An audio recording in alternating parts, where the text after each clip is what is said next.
Good evening, welcome to speed news. Tirupati నుంచి Sainagar Shirdi express రైలు సేవలను కేంద్ర మంత్రి సోమన్న వర్చువల్గా ప్రారంభించారు. ఈ రైలు ప్రారంభోత్సవంలో మంత్రి BC Janardhan Reddy, MLA RN Srinivasulu, MLC బల్లి కళ్యాణ్ చక్రవర్తి తదితరులంతా పాల్గొన్నారు.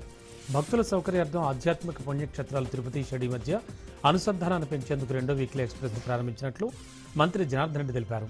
ప్రయాణికుల అవసరాలను గుర్తించి కేంద్ర ప్రభుత్వంతో సంప్రదింపులు జరిపి తద్వారా అవసరమైన సర్వీసులు పెంచేలా రాష్ట్ర ప్రభుత్వం కృషి చేస్తుందన్నారు.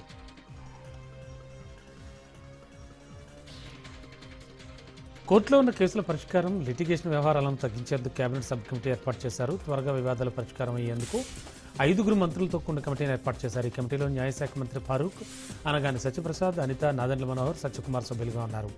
వివాదాల పరిష్కారం, సత్వర న్యాయ వ్యవహారాల్లో ప్రభుత్వ పాత్రపై దృష్టి పెట్టనుంది ఈ కమిటీ.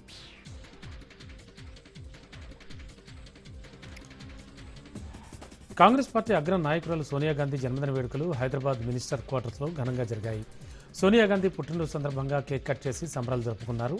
మంత్రులు శ్రీహరి, పొన్నం ప్రభాకర్, ఎమ్మెల్యే వినోద్ కుమార్ తదితరులు సోనియా గాంధీ జన్మదిన సందర్భంగా మినిస్టర్ క్వార్టర్స్లో పనిచేస్తున్న వర్కర్స్కి చీరలు పంపిణీ చేశారు మంత్రులు.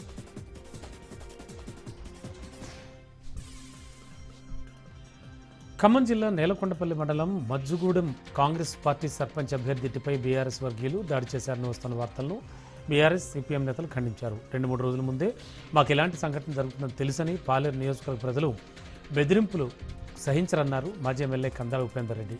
ప్రేమపూర్వకంగా అడిగితేనే ప్రజలు ఓటేస్తారని, పాలేరులో దౌర్జన్యం నడవదన్నారు. బెదిరింపులకు వ్యతిరేకంగా ఓటు వేయండి, మీకు అండగా మేమున్నామని ఉపేందర్ రెడ్డి భరోసా ఇచ్చారు.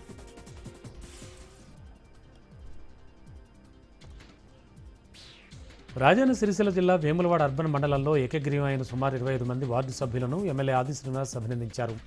అలాగే కాంగ్రెస్ పార్టీలో చేరిన పలువురిని పార్టీ కండువా కప్పి పార్టీలోకి ఆహ్వానించారు. ఎమ్మెల్యే రాష్ట్రంలోని కాంగ్రెస్ పార్టీ అమలు చేస్తున్న అభివృద్ధి సంక్షేమ పథకాలు చూసి కాంగ్రెస్ పార్టీలో పలువురు చేరుతున్నారని ఎమ్మెల్యే చెప్పారు. ప్రస్తుతం జరుగుతున్న గ్రామ పంచాయతీ ఎన్నికల్లో కాంగ్రెస్ పార్టీ బలపరిచిన అభ్యర్థులను గెలిపించాలని కోరారు. కాంగ్రెస్ పార్టీ అభ్యర్థులు గెలిపే లక్ష్యంగా పనిచేస్తున్నామని ఆయన అన్నారు.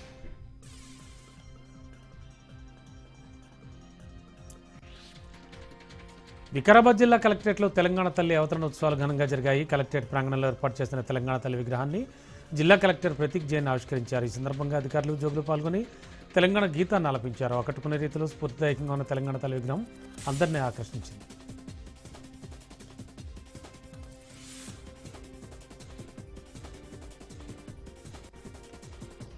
పల్లెల్లో ఎక్కడ చూసినా ఆప్యాయ పలకరింపులు కనిపిస్తున్నాయి. సూర్యాపేట జిల్లా కోదాడ నియోజకవర్గ వ్యాప్తంగా 120 గ్రామ పంచాయతీల్లో నెల 14న ఎన్నికలు జరగనున్నాయి. ఒక్కో గ్రామ పంచాయతీ నుంచి ఆశావహులు అధికంగా నామినేషన్లు దాఖలు చేసుకున్నారు. బుజ్జగింపులు, హామీలతో సగానికి పైగా నామినేషన్లను విరమించుకోగా 298 మంది బరిలో నిలిచారు. పల్లెల్లో అక్క, అన్న, బాబాయ్, మామ, తాత అంటూ ఆప్యాయంగా పిలుస్తూ మద్దతును కూడగట్టుకుంటున్నారు సర్పంచ్ అభ్యర్థులు. తమ బలాలు, బలహీనతలను సరిచేసుకుంటూ ప్రచారం సాగిస్తున్నారు.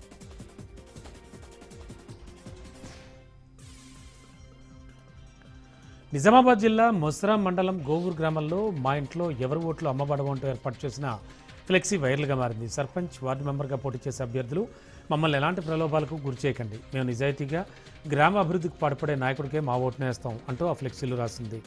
మార్పు అందరిలో రావాలనే దృఢ సంకల్పంతో మార్పు నవీన్ రెడ్డి అనే వ్యక్తి వినూత్న ప్రయోగం చేశారు.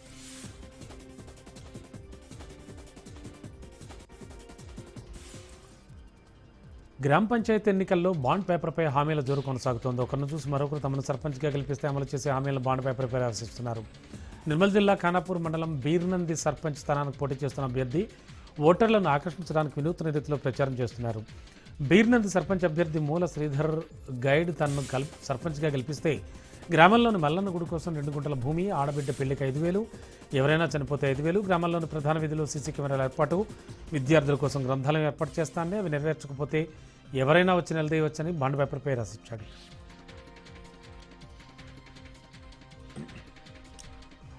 స్థానిక సంస్థల ఎన్నికల్లో భాగంగా ఓటర్లు తమ విలువైన ఓటు హక్కును సద్వినియోగం చేసుకోవాలని మహబూబాబాద్ జిల్లా గూడూరు మండల కేంద్రంలో పోలీసులు కవాతు నిర్వహించారు.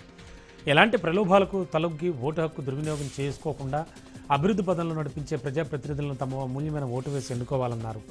ఎలాంటి గొడవలకు తావు లేకుండా పండుగలను నిర్వహించాలని, ఓటు హక్కు ప్రజల వజ్రాయుధాన్ని, అర్హులైన ప్రతి ఒక్కరూ ఓటు హక్కును వినియోగించుకోవాలని కోరారు.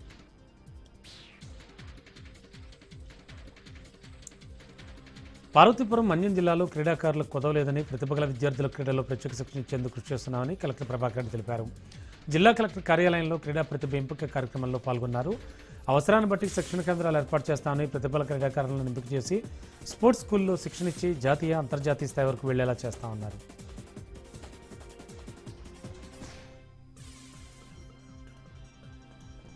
గ్రామ పంచాయతీ తొలి విడత ఎన్నికల్లో భాగంగా 76 గ్రామాల్లో జరిగే పోలింగ్ ఏర్పాట్లను అడిషనల్ కలెక్టర్ నగేష్ పరిశీలించారు. రాజన్న సిరిసిల్ల జిల్లా వేములవాడ పట్టణంలోని ప్రభుత్వ జూనియర్ కాలేజ్తో పాటు మండల పరిషత్ కార్యాలయంలో ఏర్పాటు చేసిన డిస్ట్రిబ్యూషన్ సెంటర్లను పరిశీలించిన కలెక్టర్ పోలింగ్ ప్రశాంతంగా జరిగేలా చూడాలని అధికారులను ఆదేశించారు. ఎన్నికలు జరిగే గ్రామాల్లో ఎలాంటి అవాంఛనీయ ఘటనలు జరగకుండా 120 మంది పోలీసులతో బందోబస్తు ఏర్పాటు చేసినట్లు అధికారులు తెలిపారు.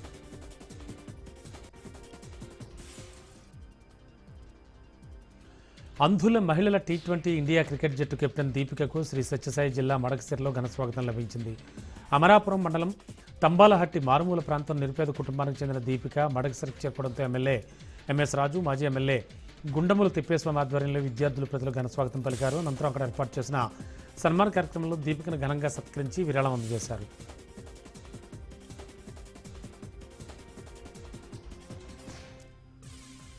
నిర్మల్ జిల్లా భైంసా పట్టణమని మున్సిపల్ కార్యాలయంలో కార్మికుల కోసం వైద్య శిబిరాన్ని ఏర్పాటు చేశారు. ఈ వైద్య శిబిరంలో పాల్గొన్న జిల్లా కలెక్టర్ ఫైజాన్ అహ్మద్ మాట్లాడారు. కార్మికులు ఆరోగ్యంగా ఉంటేనే పట్టణం శుభ్రంగా ఉంటుందని అన్నారు. ప్రతి ఒక్క కార్మికుడికి కావాల్సిన వైద్య సదుపాయాన్ని అందేలా చూస్తామని, వైద్య శిబిరాన్ని కార్మికులు సద్వినియోగపరచుకోవాలని కోరారు.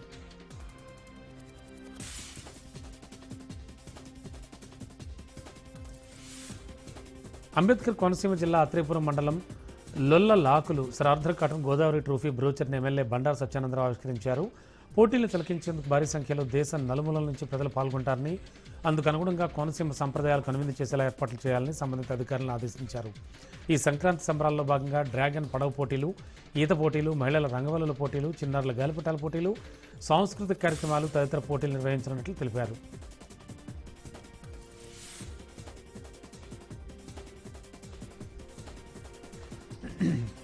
పార్వతీపురం జిల్లా పాలకొండ పరిధిలోని వీరఘట్టం మోడర్న్ రైస్ మిల్ ఎదుట రైతులు ఆందోళనకు దిగారు.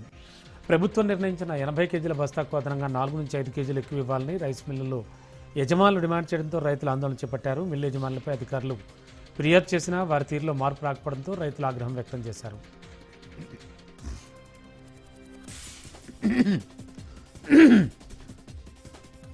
బాపట్ల జిల్లా పంగులూరు మండలం కోటపాడు గ్రామంలో బెల్ట్ షాప్ నిర్వాహకులపై మహిళలు ఆగ్రహం వ్యక్తం చేశారు. సిపిఎం కేంద్ర కమిటీ సభ్యురాలు డి రమాదేవి ఆధ్వర్యంలో మద్యం మహమ్మారిపై మహిళలు ధ్వజమెత్తారు. బెల్ట్ షాపులపై దాడి చేసి అక్రమంగా దాచిన మద్యాన్ని తీసుకొచ్చి రోడ్లపై ధ్వంసం చేశారు. ఇకపై మద్యం అమ్మితే ఊరుకోబోమని హెచ్చరించారు. కోటపాడు గ్రామంలో మొత్తం 7 బెల్ట్ షాపులు నడుస్తున్నాయని, వీటి వల్ల కుటుంబాలు చిన్నభిన్నమవుతున్నాయని రమాదేవి ఆవేదన వ్యక్తం చేశారు.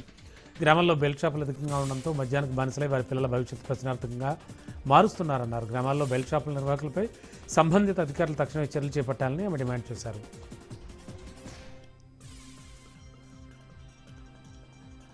నంద్యాల జిల్లా ఆత్మకూరు మండలం కరివేన గ్రామంలో రైతుల ఆందోళనకు దిగారు. తమ పొలాలకు విద్యుత్ సరఫరా కావడం లేదంటూ కర్నూలు విజయవాడ హైవేపై రైతులు బైఠాయించి నిరసన వ్యక్తం చేశారు. సమస్య పరిష్కరించే వరకు ఆందోళన విరమించేది లేదని రైతులు తేల్చి చెప్పారు. ఘటనా స్థలికి చేరుకున్న పోలీసులు సమస్యను పరిష్కరించాలని అధికారులకు విజ్ఞప్తి చేయడంతో రైతులు ఆందోళన విరమించారు.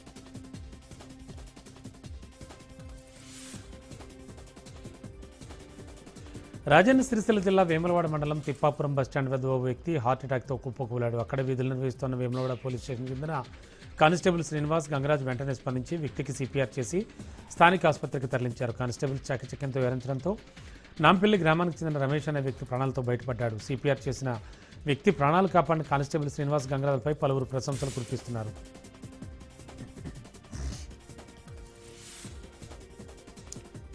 హన్మకొండ పోలీస్ స్టేషన్ నుంచి 4 గంజాయి స్మగ్లర్లు పరారయ్యారు. దీంతో నిందితుల కోసం పోలీసులు గాలిస్తున్నారు. గంజాయి రవాణా చేస్తున్న 4గురిని ఇటీవల వరంగల్ నార్కోటిక్ బ్యూరో అధికారులు అదుపులోకి తీసుకుని హన్మకొండ పిఎస్కు తరలించారు. అయితే డ్యూటీలో ఉన్న సిబ్బంది కళ్లు గప్పి స్మగ్లర్లు పారిపోయారు. వెళ్తూ డాల్ఫిన్ హోటల్ గల్లీలో ఓ బైక్ చోరీ చేసి పారిపోయారు. ఉన్నతాధికారుల ఆదేశాలతో నిందితుల కోసం పోలీసులు గాలింపు చర్యలు చేపట్టారు.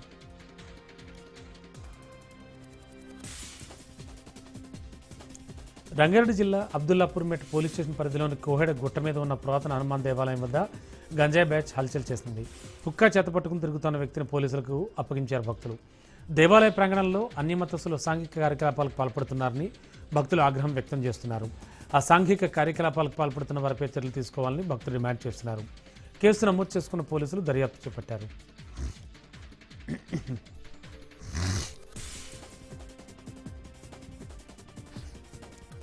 నంద్యాల జిల్లా ఆత్మకూరులో జరుగుతున్న వరుస చోరీ ఘటనలు పట్టణవాసులను భయాందోళనకు గురిచేస్తున్నాయి.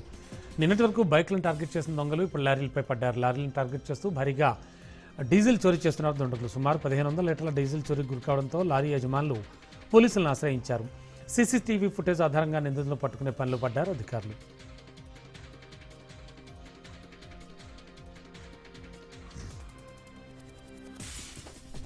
వికారాబాద్ జిల్లా కోట్పల్లి మండలం బర్వాద్ గ్రామంలో పెంటయ్య అనే రైతు పంట పొలాల మధ్య సాగు చేస్తున్న 108 గంజాయి మొక్కలను తాండూరు ఎక్సైజ్ శాఖ స్వాధీనం చేసుకుంది.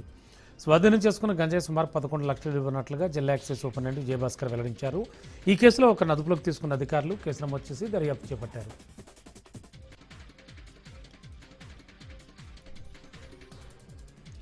అల్లూరు జిల్లా చింతూరు ప్రభుత్వ ఆసుపత్రిలో స్క్రబ్ టైఫస్ పాజిటివ్ కేసు నమోదైనట్లు సూపరింటెండెంట్ కోటిరెడ్డి తెలిపారు. మోతుగూడెం గ్రామానికి చెందిన మడివి భీమయ్య అనే వ్యక్తి అధిక జ్వరం, ఒళ్ళు నొప్పులతో ఆసుపత్రిలో చేరిన అతనికి టెస్టులు చేయగా స్క్రబ్ టైఫస్ వ్యాధిగా నిర్ధారించినట్టు చెప్పారు. చింతూరు ప్రభుత్వ ఆసుపత్రిలో స్క్రబ్ టైఫస్ కిట్లు అందుబాటులో ఉన్నాయని, ప్రభుత్వం ఉచితంగా పరీక్షలు నిర్వహిస్తుందని, జ్వరం, ఒళ్ళు నొప్పులు వంటి లక్షణాలను వాళ్ళు పరీక్షలు చేయించుకోవాలని కోటిరెడ్డి కోరారు.